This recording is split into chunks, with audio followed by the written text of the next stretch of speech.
It's the definition of extremism, taking something too far.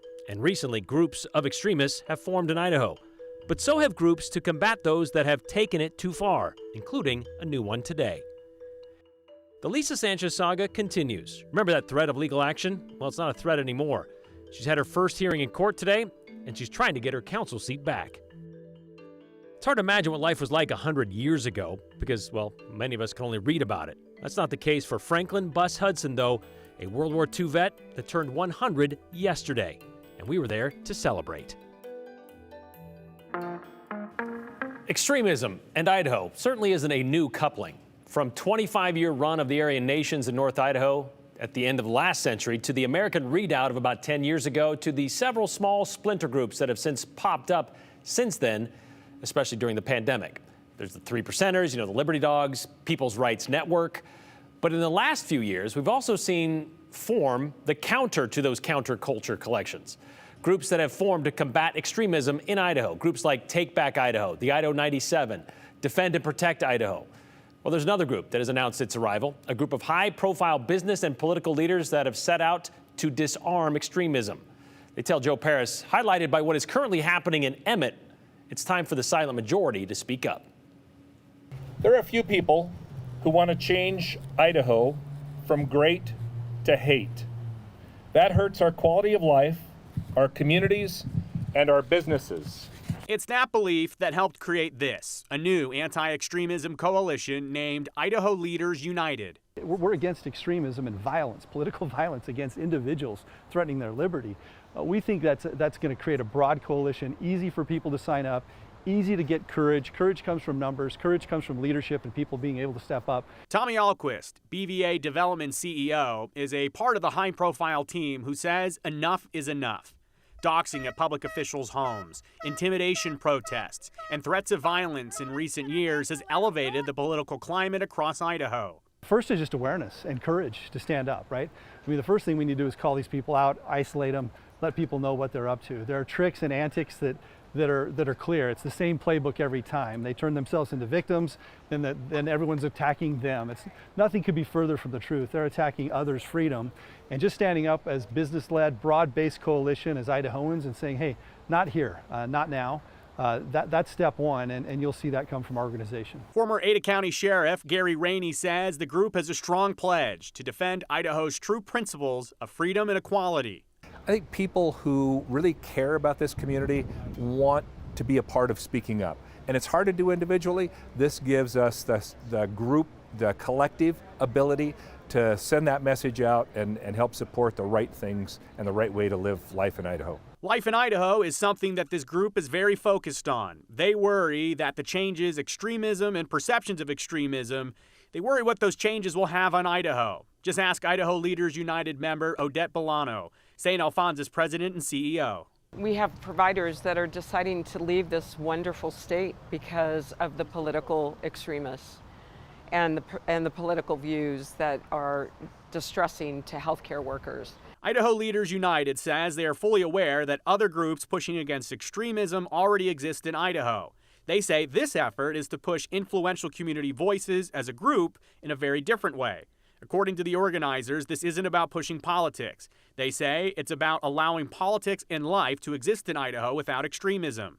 We should be listening to contrary views to ourselves. We live in a country that was built on others' ideas and coming together, but without the violence and the bullying that is happening, right? That's the new part, and that's the part that we need to stamp out. Otherwise, Idaho will pay the consequences, they think. Just ask the hospital systems. We have significant shortages across the country post-pandemic. It doesn't help that the state has a black eye in what is considered to be political extremist hate and bigotry. And our colleagues don't feel safe. So we need to change that. We know that it's a small minority. Idahoans are great people. They love their community. They love their neighbor. This is not who we are. So we want to change that. Okay, Joe, so you kind of touched on it, and so did they. They've already been a couple of these groups formed over the last couple of years. Right. How are these guys going to be any different? Well, to be very blunt, and this is a high-profile group that has a lot of resources and they have a lot of connections in the community. And there's no disrespect from this organization to any other groups that are out there right now. They're just equipped and really plugged in a different way than some of the other citizen groups are right now. And Brian, I know that one of the questions right now is what is the actual work going to look like for this group? And it's really going to be dependent on what happens here in Idaho. For example, they're very aware of what's going on with Mr. Bundy out in Emmett, and they say situations like that is where they're going to start keeping an eye out for things like misinformation. And, you know, of course, we cover the legislature here a lot. That was another example that I talked about with leaders with this group. They say, for example, during the legislative session, there's a lot of misinformation that groups will put out, and there's a lot of information that goes unchallenged. Well, this will now be a group that says, hey, claims X, Y, and Z, these may not be true about your local lawmaker, and we're here to make sure that, you know, it's not going to just be silence. We're going to speak up. And this certainly didn't seem like it was political. They had a diverse group, as you mentioned, people, business leaders. Yeah. Alquist and Odette, yeah, all those people involved. So Bipartisan, they just want to have decorum. Yep. All right. Thank you, Joe. Keep an eye on them. All right, the latest chapter in the ongoing saga of former Boise City Council member Lisa Sánchez, well, that's getting inked right now. A Fourth Circuit judge, I should say, heard arguments today on Sanchez's lawsuit against the city. Reported earlier this year, Sanchez inadvertently moved out of her district for a period of time. Her attorney says it was only 12 days. But that was enough time for the city of Boise to proclaim her council seat vacant for not living within her district. Earlier this month, Boise Mayor Lauren McLean appointed a replacement. Well, Sanchez and her attorney say the city doesn't have that authority to remove a council member and then put a replacement in her place. Not a legitimate council member anyway. Sanchez is asking the city council to stop all business until they give her her job back. Here's Andrew Bartline. Months removed from her seat on the Boise City Council, Lisa Sánchez is suing the city of Boise. The city of Boise, without any power or authority, removed her based on an internal, unwritten legal opinion. Former U.S. Attorney for Idaho, Wendy Olson, represents Sanchez, and they're asking the judge for a preliminary injunction to provide Sanchez with immediate interim relief. If injunctive relief is not granted, then effectively Lisa Sánchez will be precluded from having release. They asked the city council to stop all business until Sanchez has returned to the council. District 3 voters elected Sanchez for a 2-year term. It ends in January of 2024. Sanchez, however, moved out of her specific district for 12 days because of a lease termination. That's all the authority the city of Boise relied on when its council president told plaintiff she was no longer a city council member. No state statute allows the city to make that decision, and no city ordinance allows the city to make that decision. However, the city's lawyer says it was Sanchez alone who made the decision for them. We're here because of plaintiff's own doing, nothing that the city did. Daniel Williams argues the city is following state law that defines a vacant office. And that's Idaho Code 59-901. It reads, "The incumbent ceases to be a resident of the district for which she may have been elected." That event happened, Your Honor. It doesn't matter if it was a day or 100 days or 2 years. That event happened. Olson says Sanchez moved out of the district unintentionally, but the city argues she should have known better because Sanchez's voting record on council suggests she did understand the map boundaries after voting to approve it. Intentional or not, there was a happening here that the incumbent ceased to be a resident of her district. But the removal of Sanchez, Olson holds, is a job of the court, not the city of Boise. What they needed to do was to go before a court and say, look, we think she vacated her seat, because she doesn't think she vacated her seat, if in fact 59-901 applies. Further argues the city is under significant risk, I should say, by removing Sanchez and appointing somebody else as her replacement, because they say somebody who is unhappy with what the city's deciding to do with the council, well, they can then argue that it's not legitimate, and then it just piles up more and more and more if Sanchez was removed illegally from her seat. That preliminary injunction, Brian, is really asking the judge to take things back to normal, to make it so a court has to remove Sanchez if that's the right thing to do. But of course, they're hoping that she stays in place. Okay, so from what I understand, how this whole thing played out, it played out very quickly. Didn't she ask for legal guidance on this prior to being removed? Like, hey, I moved, or if I move here, am I outside of my district? The argument in front of the judge today, Olson says that there was a text message she gave city staff saying, does this address count? Is this in District 6? There is a new boundary coming up next election cycle where that district would now be District 6. They said, yes, it is in District 6. District 6, the new District 6, is not the same as the old District 3, which is what we have now. That's not the question she asked, according to the defense. Gotcha. So they're saying she got a truthful answer, but she asked the wrong question. Huh, okay, all right. When should we expect a decision on this? For the preliminary injunction, the judge says next week. Next week. All right, thank you very much, Andrew.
The song of the tree of Gernika talks about grow and spread your roots, and so Boise is a place where certainly there are strong roots and branches from this tree that go back to the old country.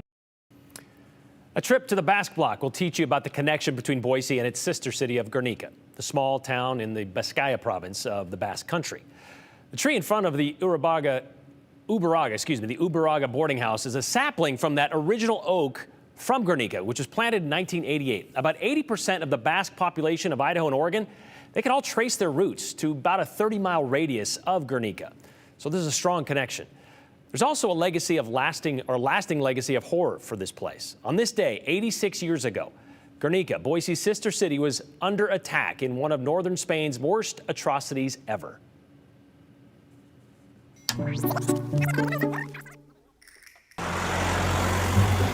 Today, the city of Guernica is much like any other in the Basque region, where history crosses paths with the modern era. But this day, April 26th, is different here. Every year at 3:45 in the afternoon, a siren blares. The church bells ring. And people stop to remember the siege of Guernica by German and Italian bombs. It was a Monday in April 1937, a day usually set aside for market day. And back then, they would hold the market here in this plaza where this is now. But given that there was a war going on and a front was only 15 miles away, the town's leaders decided to postpone the market and the handball game scheduled for that afternoon. It was 4:30. 4:30. That's when the bombing started. Arancha Bastarachea grew up in Guernica. She says the planes, part of Germany's Condor Legion, came up the river from the north. They started off with blast bombs, the first stage. The second stage were incendiary bombs, and while at the same time they were machine gunning the population. Whoever could ran off into the nearby countryside, hiding in ditches, hiding wherever they could. One of those that was able to run was Mari Carmen Todorica. She was 5 years old. So my 11-month-old brother, my mother, and myself, we had to get out of the house. And I remember, I do remember, yeah, like the bells ring, you know, churches and some siren or something too, but oh, well, and my mother said, let's go. Where are we going? You just follow me, let's go. Mari Carmen says they headed for the hills outside of town and hid under a chestnut tree. From there, they watched the 50 or so planes return in waves. And they throw something there, and the dirt came out. And I said to mother, what happened? No, just don't look. People were killed, like about a dozen or something. For 3 hours, Mari Carmen waited out the deluge, silent and still as her legs cramped under that tree. I say, well, pray, pray. I say, what can I do? Pray. Well, and then I pray and say, I already pray more. How much I have to pray? Pray until I tell you. When the praying and bombing finally stopped, more than 70% of the town was destroyed. Historians say the death toll was hard to determine, but estimates range in the hundreds. Luckily, none of Mari Carmen's family was one of them. Later on, what I hear from my mother says, well, okay. We lose everything, the store, the house, everything, only with the clothing that we have ourselves, but at least we have daddy, and we'll make it. The town ultimately survived too, but the story that Guernica was a military objective was never believed by the Basque people. The objective was really just trying out new war tactics, which was terrorizing the population by machine gunning it. That's why remembering remains so important for the people of Guernica. Forgiveness is always possible, but forgetting is not. Mari Carmen Tortorica, who is still with us, by the way, she's told her story so many times she can't even remember. But up until about 20 years ago, she also told us the bombing wasn't really anything survivors spoke about, especially right after it happened. The attack is one of the subject of one of Pablo Picasso's famous paintings, by the way, which he completed in 1937. So that attack was the precursor of the Second World War, one of them, I should say, during which 16 million Americans stepped up in some way to serve their country. According to the National World War II Museum, we lose 180 veterans of that war each day. And that's a statistic worth repeating. But a lot of them, well, they keep on living, like Bus Hudson, the Eagle Man, who is one of the 150,000 World War II vets still with us. And this week, as if surviving combat in Germany wasn't a big enough accomplishment, Bus celebrated another major milestone. A Tuesday in April. You're the star of the show. Isn't usually a day that stands out for a lot of people. Okay, tuck it in the back. Unless that person... Your hands are cold. No, they're not. ...is a veteran. Okay, gotcha. And that day... Come in. April 25th... Hey, birthday boy. ...is his 100th birthday. How do I feel? I feel good. Franklin Bus Hudson. Yeah, I feel good. Is getting a lot of visitors today. Glad we could come celebrate your birthday today. Oh, yeah. Dad, this is now. Tim, the chaplain. We brought you some chocolate cake. Bus may be slow to get around these days. Why is everybody coming here? But still quick with a joke. It's my 54th birthday. We're celebrating, can't you understand? It's that sense of humor and good looks. He's handsome. That charmed his wife, Louise, 72 years ago. A great kisser. What else do you want to know? Maybe a little about his military service. Born on the plains of West Texas. The doctor came all the way out there to deliver me, and I think he was in a buggy. Bus followed his brothers into the Army in World War II. I was a cowboy in an Army uniform, but I'll tell you one thing, I was a damn good soldier. His first brush with danger came on the trip across the Atlantic as his ship dodged depth charges and icebergs. And it's going up this way and then coming down and going up this way. And the water would be up here. Next thing you know, the water would be down there. I never will forget that night. I thought we was going to freeze to death. Bus's European tour began in France and continued northeast. I was with Patton's Third Army over in Germany. I was a tank commander, and I didn't even know what I was doing. I thought, well, if I stay here long enough, I'll figure it out, you know. But Bus remembers having to figure out how to follow the infantry into a town one morning on a road too narrow for tanks. Came back up. I said, okay, James, put it in low gear and get through this hole. And so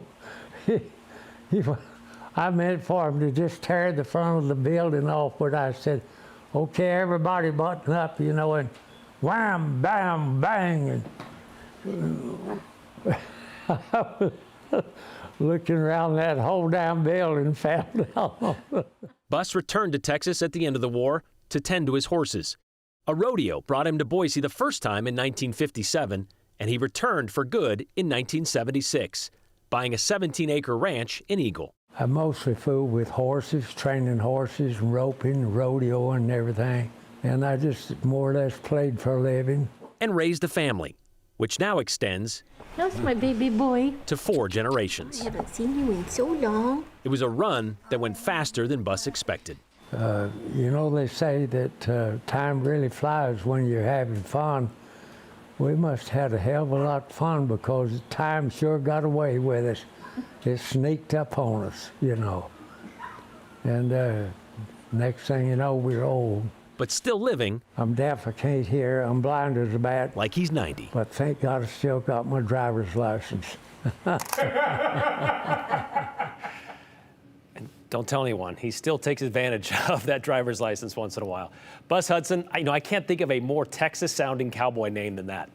Although it's been a few years since he's been on the back of a horse. Bus says he owes his longevity to staying in pretty good shape. He even rigged up a rope line in his front yard so he could walk back and forth without falling down. He also credits his wife, Louise, who is 93, by the way, to feeding him a lot of vitamins and minerals over the years. Think pork and beans, fried okra, and of course, a little whiskey in his water.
Well, the temperature is heating up and a lot. I'm going to start out here and show you the 7-day forecast. You see for tomorrow and Friday, temperatures are going to be in the mid to the upper 70s as we begin heating up. Tomorrow's going to be kind of windy late in the afternoon and evening, still kind of breezy around on Friday. It'll die down with these nicer temperatures into the weekend, and this Sunday, 87 degrees could be a record. The old record 84 back in 1998. And you notice that the temperature drops a little into next week, but it's not much. Now let me show you this. Next 10 days in the temperature trend shows the weekend coming up, staying up, and then starting to fall just a little bit toward the end of next week. But even then, we're looking at temperatures in the low to mid 60s at that time.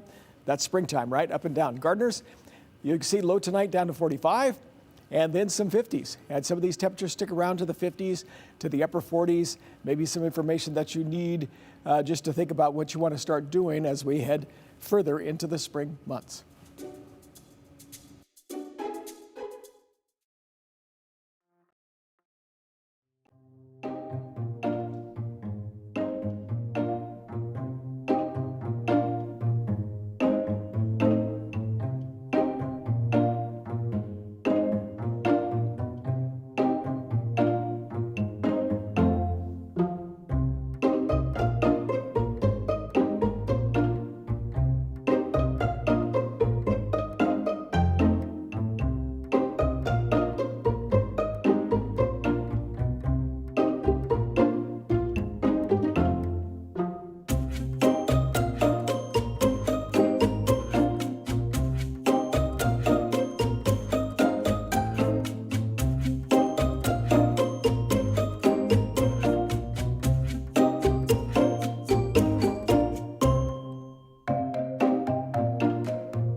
A couple of comments today on the new anti-extremist group Idaho Leaders United, like this one from Scott. Interesting that most extremists are probably not even from Idaho. There's no room for any type of extremism in our country, in our state, regardless of being left or right.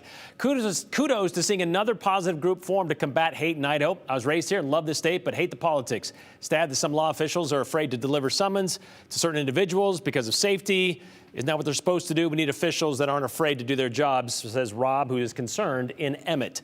Bus Hudson is an icon. A few decades ago, he had rodeo stock and set up where he allowed young cowboys and cowgirls to use his arena to practice.